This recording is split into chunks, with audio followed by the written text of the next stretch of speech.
امروز میخوام از معجزه 9 تا ماده غذایی براتون بگم که قند خون رو به طرز عجیبی کنترل میکنن. شما که دکتر بهتون گفته قند لب مرز دارید یا اصلا تشخیص دیابت دارید، این ویدیو رو از دست ندید.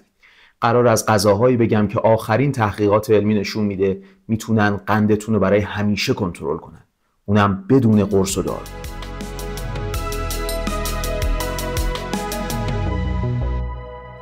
سلام دوستان عزیز، من دکتر محمود خدامی هستم و سالها به عنوان پزشک خانواده با مریضایی کار کردم که به خاطر قند بالا و دیابت لازم بوده با دارو و رژیم قندشون رو کنترل کنن. خیلی وقتا ازم پرسیدن فلان غذا میگن برای قند خوبه دکتر، درسته؟ درست میگن؟ و فکر کردم یه تحقیق مفصلی بکنم، ببینم مطالعه ها و کارآزمایی‌هایی که جدیداً انجام شده چی میگن، واقعا کدوم غذاها تأثیر دارن روی قند. اگه موافقید بریم ببینیم که چه غذاهایی تو لیستمون هستن. بریم سراغ اولیشون، دارچین. من بهش میگم جادوگر قند خون. اول یه چیزی رو توضیح بدم تا متوجه بشید چرا دارچین جادو میکنه واقعا. ببینید وقتی ما غذا و به خصوص چیزهای کربوهیدرات دار مثل نون و برنج و شیرینی و میوه و اینها میخوریم، قند اینا وارد خون میشه. سطح انسولین میره بالا تا قند رو بفرسته توی سلولا که یا بسوزن و مصرف بشن یا اینکه ذخیره بشن.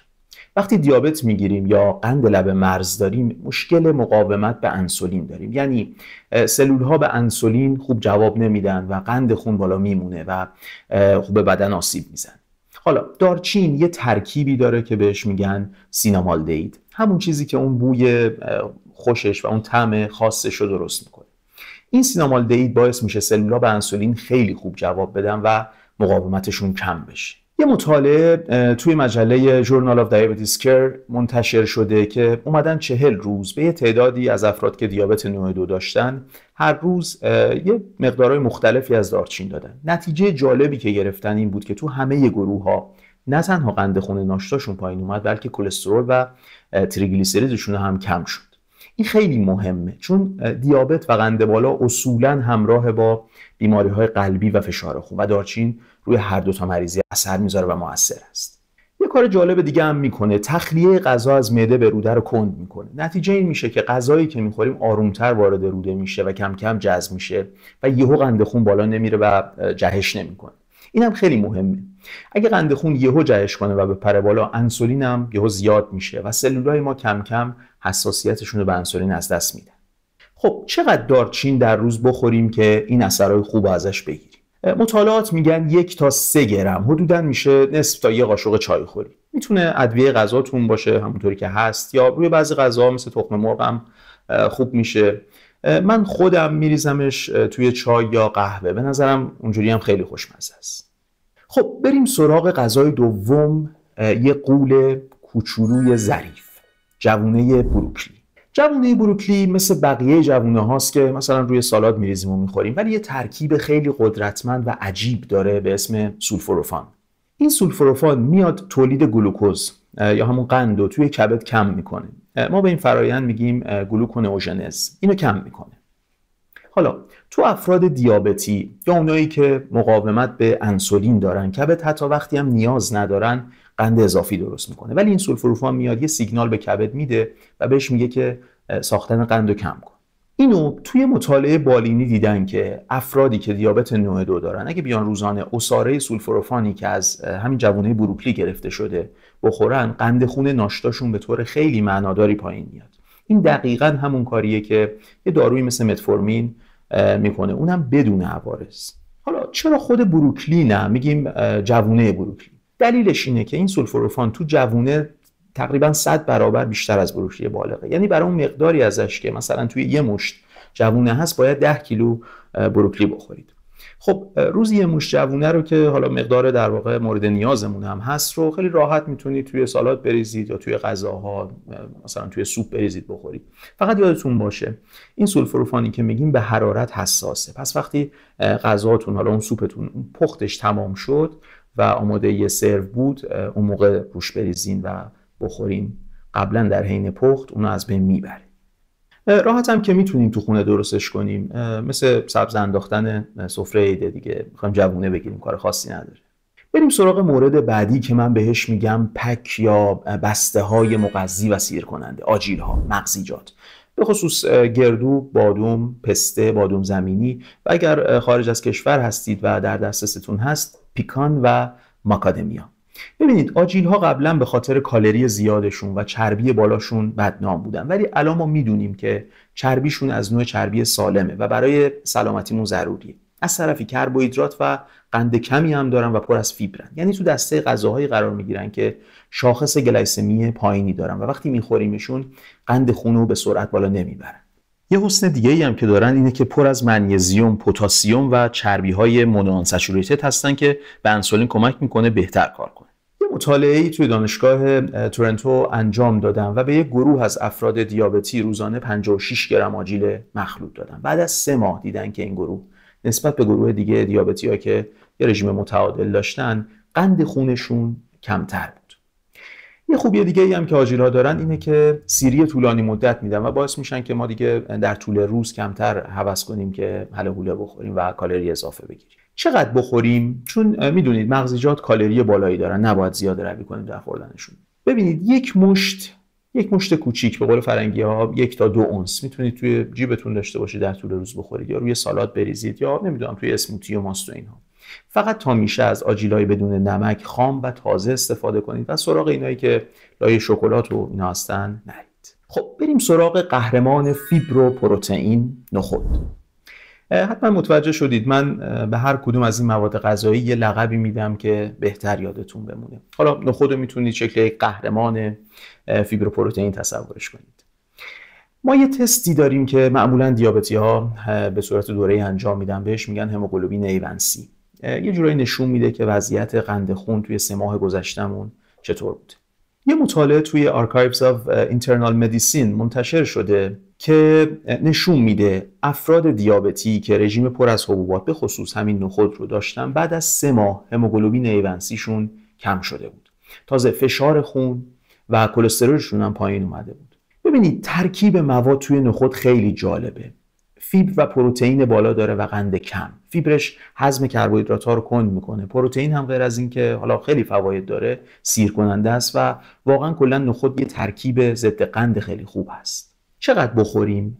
میگن نصف تا 1 فنجون روزانه کافیه. حالا میتونید توی غذاها آش و سوپ و اینها بریزید یا روی سالاد، حالا چه پختش و چه به صورت یه سوسی مثل هموس.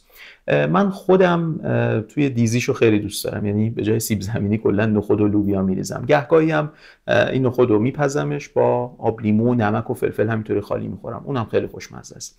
فقط یه مسئله، اگر از نخود کنسروی استفاده میکنید قبل از خوردنش 1-2 بار آب کشیش کنید که اون مواد نگهدارنده و نمک اضافهش شسته بشه و سالمتر بشه. ولی در کل اگه خودتون نخود خشک و خوب بخیسونید و حالا یا پخته یا به صورت خام فریزش بکنید خیلی بهتره که بتونید دائم استفاده کنید. قبلی ها رو شاید، ولی مورد بعدی رو بعید میدونم چیزی در مورد شنیده باشید. بریم سراغ زرد قندکش، دونه شنبلیله، یا برای دوستانی که خارج از کشورن به اسم فنوگریک میشناسنش. این دونه های شنبلیله یه دونه های کوچیک زرد قهوه‌ای هستن، هم فله‌ای میتونید بخرید هم بسته بندیش هست. اینها فیبر محلول در آب بسیار زیادی دارن که یه حالت ژله‌ای درست میکنه که هضم قند رو کند میکنه و 2 تا ترکیب دیگه هم دارن که خیلی مهمن به اسمای 4 هیدروکسی ایزولوسین و تریگونلین.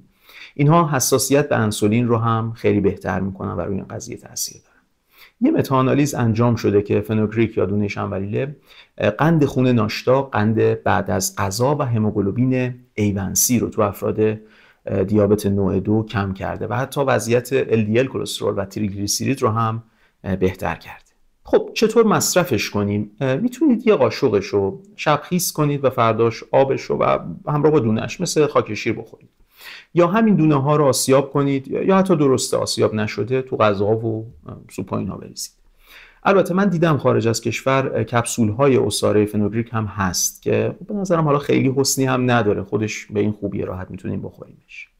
مقداری هم که توی مطالعات دیدن موثره 5 تا 25 گرمه که میشه 1 تا 5 قاشق چایخوری از پودرش.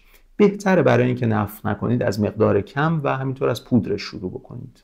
خب مورد بعدی خداوندگاران اومگا 3 هستن، ماهیای چرب که قند و قلب و با هم دیگه خوب میکنن. یه ماهیایی مثل سالمون یا این ماهیای کوچیک، ساردین، ماکرل، انچوی، اینها سرشار از امگا 3 که التهابو کم میکنه و حساسیت به انسولین رو هم خیلی خوب تنظیم میکنه. حالا شاید بگید شربت و کپسول مکمل امگا 3 هم هست، میشه اونها رو بخوریم. آره، ولی خب ببینید فقط داستان امگا 3 نیست. اینها اولا یه منبع فوق العاده با کیفیت پروتئین هستن و در ثانی کلی ترکیبات عالی دیگه مثل ویتامین B12، ویتامین دی، سلنیوم و یود دارن. یه نگرانی در مورد ماهی هست و اون بحث جیوه هست که خب مضره و توی ماهی‌های آزاد هم هست. توصیه بر این هست که تا میشه از ماهی‌های کوچیک‌تر مثل ساردین بخورید. میگن هفته‌ای 2-3 وعده ماهی خوبه که خب دیگه با این اوضاع احوال واقعا هفته‌ای یا 2 هفته یه بارم بخوریم خوبه. اون هم فقط این که دیپ فرای نکنید ماهی رو، این که مثل تو رستورانا ماهی قوطه‌ور بشه توی روغن امگا 3 رو از بین میبره. گریل و کبابیش خیلی بهتره و اگه سرخم میکنید کم سرخ بکنید. مورد بعدی بمب فیبره یا بهتره بگیم موشک فیبر، بیشتر شبیه موشک هست. دانه چیا. جدیدن انگار این دونه چیا مد شده، زیاد به گوشتون میخوره، برای لاغری میگن خیلی خوبه. ولی خب واقعیت اینه که بشر هزاران ساله که داره ازش استفاده میکنه، به خصوص تو قبایل آمریکای مرکزی، و خب حالا داره خواصش به صورت علمی بررسی میشه و بیشتر ازش میگیم. هنر بزرگش اینه که خیلی فیبر داره. 2 تا قاشق غذاخوریش حدود 10 گرم فیبر داره، یعنی 1/3 نیاز روزانه‌مون به فیبر با 2 تا قاشقش تامین میشه. راحت هم میشه خوردش، توی ماست میشه ریختش، روی سالاد، توی سوپ هم میشه ریخت، حالا چه به صورت آسیاب شدهش یا دونه کاملش رو. ولی اگه کلا نفخ زیاد میکنید و مشکلات گوارشی دارید، با کم شروع کنید و نصف قاشق اون هم بهتره که استفاده کنید و آسیاب شده باشه. ولی کلا هر وقت چیزهای فیبر دار میخورید آب رو فراموش نکنید. فیبر تو دستگاه گوارش ما حتما باید آب کنارش باشه. خب خواصش چیه؟ فیبر که هضم قند رو کم میکنه و کند میکنه و دیگه اینکه احساس سیری به ما میده و اشتهامون رو کم میکنه و تو مطالعاتی دیدن که هم قند خون رو پایین میاره، هم فشار خون رو و هم التهاب عمومی بدن رو کم میکنه. خب بریم سراغ موردی که اگه بگم چیه میگید چه ربطی داره به قند خون، ولی ربط داره. گوشت گاو. حالا ربطش چیه؟ ببینید گوشت گاو خصوصا اگه کمی چربی داشته باشه منبع خالص پروتئینه و چربی خوبی هم داره. حالا کاری که پروتئین و چربی میکنن اینه که وقتی خورده میشن خیلی آروم هضم و جذب میشن و جلوی جهش‌های قند خون رو میگیرن. همین دیر حذف شدنشون یه حسن دیگه هم داره و اون اینه که حس سیری بهمون میده و میلمون به غذاهای شیرین رو کم میکنه. باز یه مسئله دیگه ای که دارم بحث ترموژنز تغذیه‌ای هست که در مورد پروتئین ها خیلی بالاست. یعنی بدن برای هضم و جذب پروتئین ها خیلی باید انرژی خرج بکنه. عملاً تا 30% انرژی پروتئین صرف جذب خودش میشه و این میتونه کمکتون کنه که هم قندتون پایین بیاد، هم در دراز مدت وزن کم کنید. در مورد گوشت گاو محققا میگن گوشت گاوی که در مراتع میچره بهتر هست. در واقع گوشت حیوان علفزار نسبت به حیوان پرورشی امگا 3 بالاتری داره که التهاب رو خیلی کم میکنه و همینطور اسید لینولئیک مزدوج و ویتامین ای و بتا کاروتن بیشتری هم داره که اونها هم واقعا برای بدن مفید هستن. حالا چقدر گوشت بخوریم؟ میگن وعده غذاییتون میتونه 3 تا 4 اونس، تقریبا معادل یک کف دست باشه و خیلی خوبه که در کنارش به جای نون و برنج و سیب زمینی سبزیجات پخته و حبوبات بخورید. بیایید این ویدیو رو با چربی سبز تموم کنیم. آووکادو. ما ایرانی‌ها زیاد ذهنیتی از فواید آووکادو نداریم، خیلی هم توی خورد و خوراکمون جایی نداشته، ولی خواص این میوه برای کم کردن قند خون و حتی لاغری واقعا باور کردنی نیست. قبل از اینکه از آووکادو بگم باید یه نکته مهمی رو بدونید. من اول ویدیو گفتم با این مواد غذایی میتونید قند خونتون رو کنترل کنید، اونم بدون دارو. ولی مسئله اساسی اینه که این غذاها موقعی موثرن که اونا رو مثل داروهاتون مرتب و مستمر مصرف بکنید.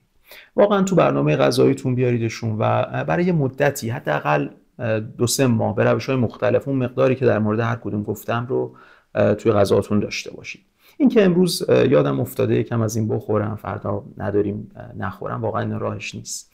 یعنی باید یه عادت و روتین غذایی سالم برای خودتون درست کنید. پیشنهادم اینه که اول کار یه تست هموگلوبین A1C که گفتم بدید و از 2-3 تا از این مواد غذایی که دم دستتون هست شروع کنید مرتب بخورید. بعد از 3 ماه باز یه تست دیگه بدید. اگه آزمایشتون نشون داد که اینا دارن خوب کار میکنن، ادامه بدید و بقیه غذاها رو هم اضافه بکنید و بعد میتونید با مشورت دکترتون داروها رو کم کنید. من واقعا نمیخوام اینجا یه در و دکون دکتر علفی باز بکنم بگم که دارو نخورید، اینا رو جاش بخورید. واقعا اینطور نیست. بسیار خوب، بریم با سراغ آووکادو. گفتم چربی سبز. چرا میگم چربی؟ چون آووکادو مملو از چربی‌های مونو آنسچوریتد هست، تک اشباع، که فوق‌العاده مفیدن و سلولای بدن رو به انسولین حساس‌تر میکنن و اینطوری نیازمون به انسولین کمتر میشه. یه حسن دیگه آووکادو هم اینه که میشه گفت میوه‌ایه که تقریباً قند نداره و شما میتونید با خیال راحت هر چی که دلتون میخواد ازش بخورید بدون که اصلا نگران این باشید که قندتون جهش داشته باشه. از اون طرف یه انرژی پایداری هم تو طول روز براتون درست میکنه و دیگه قندتون افت نمیکنه، افت قند پیدا نمیکنید. مضافاً به این که فیبر فراوانی هم داره و باعث میشه که شما احساس گرسنگی نکنید و دیگه سراغ هله هوله خوردن هم نرید. پس میبینید به عنوان میان وعده هم چیز فوق العاده خوبیه. حالا چقدر آووکادو بخوریم؟ بین 1/4 تا یه دونه کامل در روز موثره برای این هدفی که ما داریم، کنترل قند خون. میتونید برشش بزنید، روی سالاد بریزید و خوردش بکنید، آخر کار مثلا توی سوپتون و غذاتون که آماده خوردنه بریزید، یا اصلا همینطوری نصفش کنید، اون هستش رو در بیارید و با قاشق گوشتش رو بخورید. یه مزه‌ای مثل پسته و کره حالت اینطوری با هم داره، خوشمزه است. خب قصه غذاهایی که قند خون رو کنترل میکنن تموم شد. امیدوارم ازشون استفاده کنید و براتون مفید باشه. اگه پدر مادر یا آشناهاتون دیابت دارن میتونید این ویدیو رو بهشون نشون بدید، واقعا میتونه خیلی کمک کننده باشه و براشون مفید باشه. هرچند اینا غذاهای سالمی ان که خودتون هم حتی اگه مشکلی ندارید میتونید شروع بکنید و همدیگه به این ترتیب نگران دیابت نخواهید بود و همین که به لاغری و تناسب اندامتون هم خیلی کمک میکنه. من سعی میکنم هر هفته از این مطالب علمی مفید براتون آماده کنم. لطفاً کانال رو سابسکرایب کنید که از دستشون ندید. تا ویدیو بعدی، خدا نگهدارتون.